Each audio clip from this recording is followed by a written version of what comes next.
Shabbat Shalom Umborach Beshem Hashem Naaseh Venatzliach pour ce merveilleux Shabbat Shetavo Alenu Letova Velivracha avec la paracha de Tzav.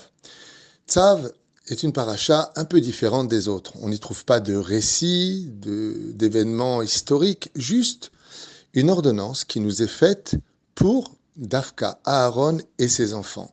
Tzav et Aaron ve'et banav les morts.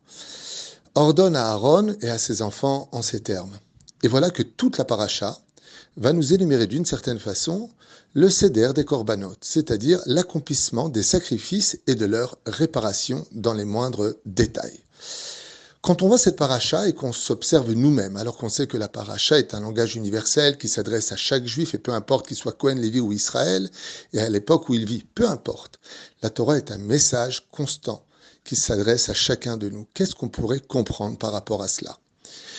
Akadosh Baruch Hu nous dit que dans cette paracha, il faut parler à Aaron.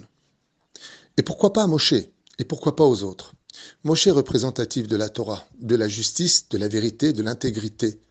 Moshe Rabbeinu casse les lois. Moshe Rabbeinu répare les lois. Mais Aaron a une caractéristique complètement différente. Il est l'homme de la paix, qui poursuit la paix, qui est prêt à se sacrifier pour son peuple, à se faire accuser, à faire lui-même le veau d'or pour ne pas qu'on dise que c'est les enfants d'Israël. Je suis prêt à sacrifier ma vie et mon monde futur pour les autres. Je suis l'homme du sacrifice par excellence, celui qui fait ce que fait Moshe, mais par un autre chemin, celui de prendre sur moi au lieu de malgré tout pratiquer le émet et la justice. Oev shalom, verodev shalom. Je suis la complétude et poursuis la perfection. Et c'est pour cela que à Aaron, on s'adresse à lui dans cette paracha et à ses enfants. Qui sont les enfants au niveau du pshat, du premier niveau de compréhension? Oui, on nous parle des enfants de Aaron qui sont Éléazar, Itamar, Nadav et Avi au début, mais on parle de tous les enfants de celui qui veut être l'élève de Aaron, comme le dit la Mishnah dans Masechet Avot. Evet Talmidav shel Aaron. Soyez les élèves de Aaron. Et on sait tous très bien que quand on est élève de son rave, on est comme son fils. Ainsi donc, Aaron, c'est celui qui vient donner l'exemple. Que pour être capable de faire des sacrifices, avant d'y arriver, d'abord, travaille tes midot. Sois un homme de paix, un homme intègre, un homme qui est là pour aider, qui n'est pas là pour juger, un homme qui est là pour relever, qui n'est pas là pour rabaisser. Ainsi donc, notre paracha s'adresse à tous les pères de famille. S'ils veulent éduquer leurs enfants à faire des pas vers Hachem, de se lever le matin, d'aller étudier la Torah, de donner de la tzedaka, d'être présent pour les autres, dans les trois mondes qui nous concernent, qui sont le monde de l'étude de la Torah, l'accomplissement des mitzvot, et l'agmilut chassadim, le fait de faire du bien aux autres.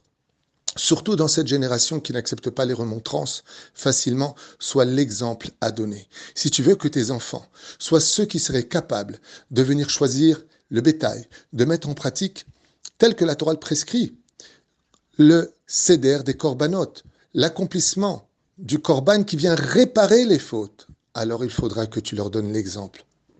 Vous savez qu'un père a plusieurs mitzvot. Il doit faire la brit milah de son fils, lui apprendre la Torah automatiquement, et s'il ne peut pas le faire lui-même, louer un rav qui lui enseigne la Torah. Ce n'est pas facultatif, mais une obligation, jusqu'à sa bar mitzvah où il devra le marier à la Torah.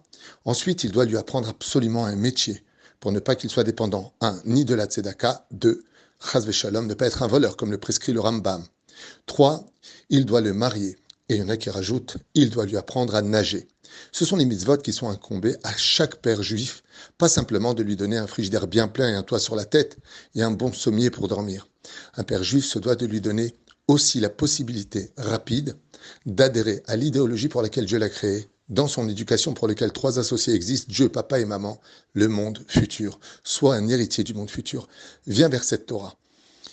Et la paracha de Tzav, c'est une ordonnance, c'est un ordre. Pourquoi le donner à Aaron?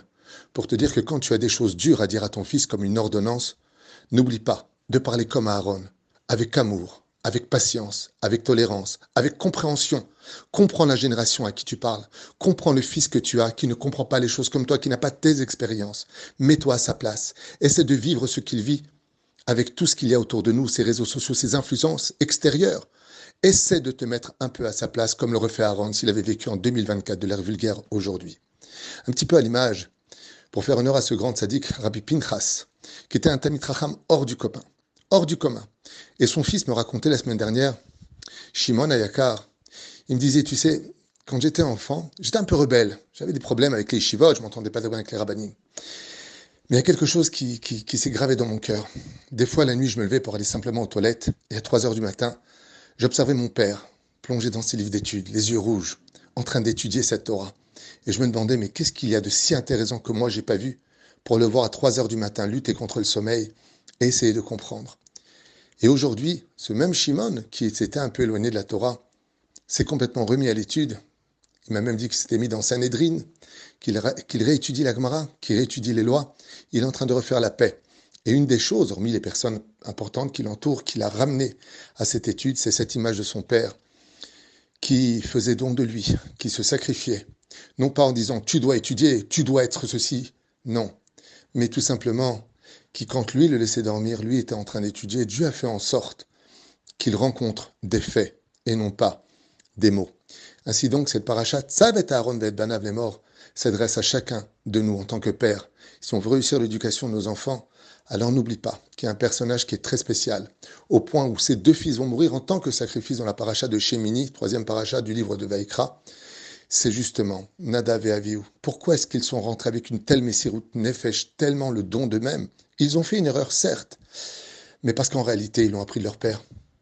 Que dans la vie, si tu veux vraiment montrer le chemin à suivre, alors passe devant, au lieu de dire allez-y.